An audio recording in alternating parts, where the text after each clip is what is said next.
Good afternoon. Welcome to Jim Munley's World of Weather. You clicked on to the long-range weather forecast discussion for July 15th to the 29th, July 15th to the 19th. Things haven't changed much since yesterday and since last week. We still have a strong ridge that's forecast to cover portions of the west, bringing extreme temperatures to parts of the southern states. We have above normal heights here across Canada in the high latitudes, and we have a trough that extends from Hudson Bay and to the east. Now, this ridge here will eventually expand eastward and encompassing, now this is interesting, these two ridges combine, and this should bring extreme temperatures to areas with heat indices of 105 to 115 degrees above normal. Now, we're going to look at the extreme weather, the temperature anomalies here, okay? I don't know which maps I had here. You can see the temperatures here in the low 100s that spread here. And then these temperatures are gradually spread eastward and not really cooling much at night either. Here we're reaching the mid-90s, near 100 degrees across this area. And then we look at the extreme forecast index, and you can see where they have the extreme temperatures here, and the orange, and reds, and the purples, and this will extend pretty much into next week. Okay. Also, within this flow, we will have still several fronts will be moving to the east. See, here's one right here.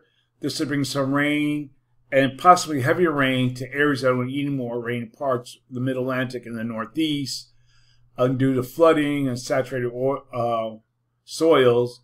But all in all, this is what we're forecasting here for the Northeast.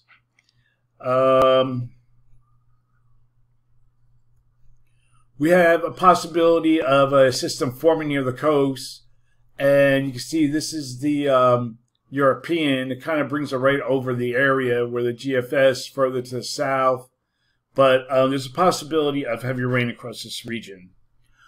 Okay, we're going to look now at the period for July 20th to 24th, and a strong ridge forecast to hold across this region here. We still have a trough here into the east, above normal heights across Canada and the high latitudes. So for this forecast period, calling for above normal temperatures here, and I'm calling for anomalies to be about 12 degrees above normal, mainly across this area here. And for precipitation, calling for below normal precipitation here and here, probability of occurrence 35%, above normal precipitation forecast for along the east coast, probability of occurrence is near 35%. Go now at the period for July 25th to 29th. And still we have that strong ridge that kind of holds across this area. And you can still see that these two ridges combine off the southeast coast and here. That would cause very extreme heat across this region. So there's still more heat across the southern states and parts of the southwest. So still have a little bit of troughiness here across the northeast. So still calling for a little change in temperature anomalies. And for precipitation, calling for below normal precipitation here. This isn't good news due to the hot temperatures. Probability of occurrence is near 35%. And then we have above normal precipitation for the northern mid-Atlantic and the Northeast. Probability of occurrence is near 35%. That's the long range weather forecast discussion for July 15th to 29th. Thanks for coming to Jim Munley's World of Weather, and have a good day.